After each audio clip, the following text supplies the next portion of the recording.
Hi, welcome back to my channel. ಇವತ್ತಿನ ವಿಡಿಯೋದಲ್ಲಿ ಗಂಡು ಮಗುವಿಗೆ ನನ್ನ ಗಂಡು ಮಗುವಿನ ಪ್ರೆಗ್ನೆಂಟ್ ಇದ್ದಾಗ ಏನೇನೆಲ್ಲ ಲಕ್ಷಣಗಳಿದ್ದವು ಅಂತ ಹೇಳ್ತೀನಿ. ವಿಡಿಯೋನ ಪೂರ್ತಿಯಾಗಿ ನೋಡಿ. ಹಾಗೆ ನನ್ನ ಚಾನಲ್ನ ಸಬ್ಸ್ಕ್ರೈಬ್ ಮಾಡ್ಕೊಂಡಿಲ್ಲ ಅಂದರೆ ಸಬ್ಸ್ಕ್ರೈಬ್ ಮಾಡಿಕೊಂಡು ವಿಡಿಯೋನ ಪೂರ್ತಿಯಾಗಿ ನೋಡಿ. ಗಂಡು ಮಗುವಿನ ಲಕ್ಷಣಗಳು ಹಿಂದೆ ಅಜ್ಜಿ ಕಾಲದಲ್ಲೆಲ್ಲ ಹೇಳ್ತಾ ಇದ್ರು. ಅವ್ರು ನೋಡಿದ ತಕ್ಷಣವೇ ಹೇಳ್ಬಿಡ್ತಾಯಿದ್ರು, ಕೆಲವೊಂದಿಷ್ಟು ಲಕ್ಷಣಗಳಿದ್ದರೆ ಗಂಡು ಮಗು ಆಗುತ್ತೆ ಅಂತ ಹೇಳ್ತಾ ಇದ್ರು. ಸೊ ಇವಾಗ ಅದನ್ನು ನಿಖರವಾಗಿ ಹೇಳೋದಕ್ಕೆ ಆಗೋದಿಲ್ಲ. ಸೊ ನನ್ನ ಅನುಭವದಲ್ಲಿ ನನಗೆ ಗಂಡು ಮಗು ಆಗಿರೋದ್ರಿಂದ ನನಗೆ ಏನೇನೆಲ್ಲ ಲಕ್ಷಣಗಳಿದ್ದವು ಅಂತ ಹೇಳ್ತೀನಿ. ವಿಡಿಯೋನ ಪೂರ್ತಿಯಾಗಿ ನೋಡಿ. ಹಾಗೆ ಕೊನೆಯಲ್ಲಿ ನನ್ನ ಪ್ರೆಗ್ನೆನ್ಸಿ ಸ್ಕ್ಯಾನ್ ರಿಪೋರ್ಟ್ನ ನಿಮಗೂ ತೋರಿಸ್ತೀನಿ. ಅದರಲ್ಲಿ ಎಷ್ಟು ಹಾರ್ಟ್ ಬೀಟ್ ಇದೆ, ಪ್ಲಾಸೆಂಟಾ ಯಾವುದಿದೆ ಅಂತ ನೋಡ್ಕೋಬೋದು. ನಿಮ್ಮದು ಅದೇ ಥರ ಇದ್ದರೆ ನಿಮಗೂ ಗಂಡು ಮಗು ಆಗ್ಬೋದು.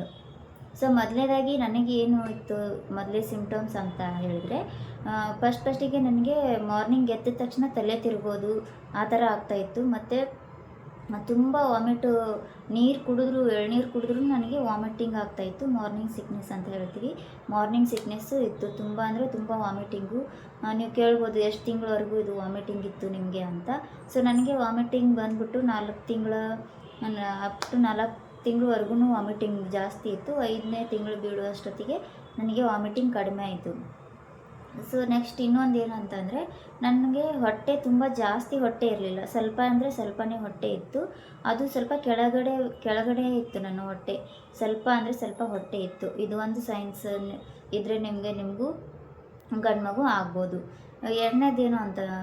ಮೂರನೇದೇನು ಅಂತಂದರೆ, ಯೂರಿನ್ ಕಲರ್ ಚೇಂಜ್ ಇರುತ್ತೆ ಗಂಡು ಮಗು ಅಂತಂದರೆ. ಅದ್ರದ್ದು ಏನಂದರೆ ಯೂರಿನ್ ಕಲರ್ ಚೇಂಜ್ ಇರುತ್ತೆ. ಯಾವ ಥರ ಅಂದರೆ ಗಾಢವಾಗಿರ್ತಕ್ಕಂಥ ಬ್ರೌನ್ ಕಲರ್ ಇರುತ್ತೆ. ಯೂರಿನ್ ಕಲರ್ ನನಗೆ ತುಂಬ ಬ್ರೌನ್ ಕಲರ್ ಟೈಪ್ ಇತ್ತು ಯೂರಿನ್. ಆ ಥರನೂ ಇದ್ದರೆ ನಿಮಗೆ ಗಂಡು ಮಗು ಆಗ್ಬೋದು. ಅದು ಒಂದು ಲಕ್ಷಣನೇ ಅಂತಲೇ ಹೇಳ್ಬೋದು. ನೆಕ್ಸ್ಟ್ ಒಂದು ಬಂದುಬಿಟ್ಟು ಏನು ಅಂತಂದರೆ, ಹಾರ್ಟ್ ಬೀಟು ನನ್ನ ಮಗುಂದು 140 ಇತ್ತು. ನಿಮ್ಮದು ಎಷ್ಟಿದೆ ಅಂತ ಕಮೆಂಟ್ ಮಾಡಿ. ನನ್ನ ಮಗುಂದು 140 ಇತ್ತು. ಥ್ರೂಔಟ್ ಪ್ರೆಗ್ನೆನ್ಸಿ ಕೂಡ 140, 147, 144 ಈ ಥರ ನಮ್ಮದು ಸ್ಕ್ಯಾನಿಂಗ್ ರಿಪೋರ್ಟಲ್ಲಿ ನಾವು ಹೋದಾಗೆಲ್ಲನೂ ನಮಗೆ ಅಷ್ಟೇ ಇತ್ತು ಹಾರ್ಟ್ ಬೀಟು. ಸೊ ನಿಮಗೂ ಅದೇ ಥರ ಇದ್ದರೆ ನಿಮಗೂ ಗಂಡು ಮಗು ಆಗ್ಬೋದು ಅಂತ ಚಾನ್ಸಸ್ ಇರುತ್ತೆ. ಸೊ ಮತ್ತು ನನಗೆ ತುಂಬ ಜಾಸ್ತಿ ಸುಸ್ತಾಗ್ತಾ ಇರಲಿಲ್ಲ, ಕೆಲಸ ಮಾಡ್ತಾಯಿದ್ದೆ. ಸುಸ್ತು ಅಂತ ಆ ಥರ ಏನು ನನಗೆ ಜಾಸ್ತಿ ಸುಸ್ತಾಗೋದು, ಕಾಲು ನೋವು ಆ ಥರ ಏನೂ ಬರ್ತಾ ಇರಲಿಲ್ಲ. ಬೆನ್ನು ನೋವು ಇರ್ತಾ ಇರಲಿಲ್ಲ. ಸೊ ನನಗೆ ಡೆಲಿವರಿ ಟೈಮಲ್ಲಿ ಅಷ್ಟೇ ಬೆನ್ನು ನೋವು ಜಾಸ್ತಿ ಆಗಿತ್ತು. ಅದಕ್ಕೆ ನಾನು ಆ್ಯಕ್ಟಿವ್ ಆಗಿಯೇ ಇದ್ದೆ. ಆ ಥರ ನನಗೆ ಸುಸ್ತು ಜಾಸ್ತಿ ಆಗ್ತಾಯಿರಲಿಲ್ಲ. ಇನ್ನೊಂದು ಏನಂತಂದರೆ, ತುಂಬ ನಿದ್ದೆ ಮಾಡ್ತಾಯಿದ್ದೆ. ನಿದ್ದೆ ಬರುತ್ತೆ, ಗಂಡು ಮಗು ಲಕ್ಷಣಗಳಿತ್ತಂದರೆ ನಿದ್ದೆನೂ ಕೂಡ ನಾವು ಜಾಸ್ತಿಯಾಗಿ ಮಾಡ್ತಾ ಇರ್ತೀವಿ. ಇದು ಒಂದು ಲಕ್ಷಣನೇ ಅಂತಲೇ ಹೇಳ್ಬೋದು. ಸೊ ನಾನು ಯಾವ ಕಡೆ ಮಲಗ್ತಾ ಇದ್ದೆ ಅಂತ ಅದನ್ನು ಹೇಳ್ತೀನಿ. ಜಾಸ್ತಿ ನನಗೆ ಎಡಗಡೆನೇ ಮಲಗಬೇಕು ಅನ್ನಿಸ್ತಾ ಇತ್ತು, ಬಲಗಡೆ ತಿರ್ಕೊಳ್ಳೋಕ್ಕೆ ಆಗ್ತಾ ಇರಲಿಲ್ಲ.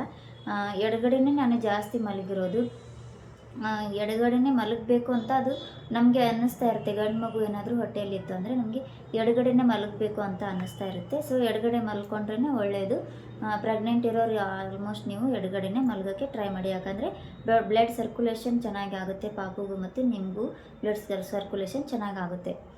ಹಾಗೆ ಏನಂತಂದರೆ, ಗಂಡು ಮಗು ಇದ್ದರೆ ಯಾವ ಪ್ಲಾಸೆಂಟಾ ಇರುತ್ತೆ ಅಂತ ಕೇಳ್ತಾ ಇರ್ತೀರ. ತುಂಬ ಜನದ ಕ್ವಶನ್ ಇದು. ನನ್ನ ಮಗಂದು ಪೋಸ್ಟೀರಿಯರ್ ಇತ್ತು. ನಿಮ್ಮದು ಯಾವುದಿತ್ತು ಅಂತ ಅದನ್ನು ನನಗೆ ಕಮೆಂಟ್ ಮಾಡಿ ಹೇಳಿ. ಸೊ ಪೋಸ್ಟೀರಿಯರ್ ಇದ್ದರೆ ಗಂಡು ಮಗು ಅಂತ ಹೇಳ್ತಾರೆ, ಆ್ಯಂಟೀರಿಯರ್ ಇದ್ದರೆ ಹೆಣ್ಮಗು ಅಂತ ಹೇಳ್ತಾರೆ. ಇದು ಒಂದು ಲಕ್ಷಣನೇ ಅಂತಲೇ ಹೇಳ್ಬೋದು. ನೆಕ್ಸ್ಟ್ ಒಂದು ಏನು ಅಂತಂದರೆ, ನಮ್ಮ ಮುಖದ ಕಲ್ಲರು, ಮೆಲನಿನ್ ಪ್ರೊಡಕ್ಷನ್ನು ಗಂಡು ಮಗು ಇತ್ತು ಅಂತಂದರೆ ಜಾಸ್ತಿ ಮೆಲನಿನ್ ಪ್ರೊಡಕ್ಷನ್ನು ಆಗುತ್ತೆ. ಅಂದರೆ ನಮ್ಮ ಮುಖ ಏನು ಶೈನಿಂಗ್ ಇರುತ್ತೆ ಅದೆಲ್ಲ ಹೋಗಿಬಿಡುತ್ತೆ. ಹೆಣ್ಮಗು ಇತ್ತು ಅಂತಂದರೆ ಸ್ವಲ್ಪ ವೈಟ್ ಆಗ್ತಾರೆ ಅಂತ ಹೇಳ್ತಾರೆ. ಇಲ್ಲೆಲ್ಲ ಕುತ್ತಿಗೆ ಭಾಗದಲ್ಲಿ ಕಪ್ಪು ಥರ ಆಗ್ತಾ ಇರುತ್ತೆ. ಸೊ ಪ್ರೆಗ್ನೆನ್ಸಿಯಲ್ಲಿ ಗಂಡು ಮಗು ಇತ್ತು ಅಂದರೆ ಕಪ್ಪು ಬಣ್ಣಕ್ಕೆ ಬರ್ತಾರೆ ಅಂತ ಹೇಳ್ತಾರೆ. ಮುಖದ ಕಳೆನೇ ಹೋಗಿಬಿಡುತ್ತೆ ಅಂತ ಹೇಳ್ತಾರೆ. ಇದು ಒಂದು ಲಕ್ಷಣನೇ ಅಂತಲೇ ಹೇಳ್ಬೋದು. ಸೊ ಇಷ್ಟು ನನ್ನ ಅನುಭವದಲ್ಲಿ ನನ್ನ ಪ್ರೆಗ್ನೆನ್ಸಿಯಲ್ಲಿ ಇರೋದನ್ನು ಹೇಳಿದ್ದೀನಿ. ಗಂಡು ಹೆಣ್ಣು ಅದನ್ನು ನೋಡೋದು ನಮಗೆ ಅಲ್ಟ್ರಾಸೌಂಡ್ ಮುಖಾಂತರನೇ ನಾವು ಕರೆಕ್ಟಾಗಿ ಹೇಳೋದಕ್ಕಾಗೋದು. ಸೊ ಹಿಂದಿನ ಕಾಲದಲ್ಲಿ ಕೆಲವೊಂದಿಷ್ಟು ಸಂಶೋಧನೆಗಳ ಪ್ರಕಾರ ಇಷ್ಟು ಗಂಡು ಮಗುವಿನ ಲಕ್ಷಣಗಳಂತಲೇ ಹೇಳಿದ್ದಾರೆ. ನನಗೂ ಏನೇನು ಸಿಮ್ಟಮ್ಸು ಮತ್ತು ಲಕ್ಷಣಗಳಿದ್ವು ಅಂತ ನಿಮ್ಮ ಮುಂದೆ ಹೇಳ್ಕೊಂಡಿದ್ದೀನಿ. ವಿಡಿಯೋ ಇಷ್ಟ ಆಗಿದ್ದರೆ ದಯವಿಟ್ಟು ಒಂದು ಸಬ್ಸ್ಕ್ರೈಬ್ ಮಾಡ್ಕೊಳ್ಳಿ. ಹಾಗೆ ನೆಕ್ಸ್ಟ್ ವಿಡಿಯೋಗೆ ಹಾಕ್ತಾ ಇರ್ತೀನಿ. ನನ್ನ ಚಾನಲ್ನ ಸಪೋರ್ಟ್ ಮಾಡ್ತಾಯಿರಿ.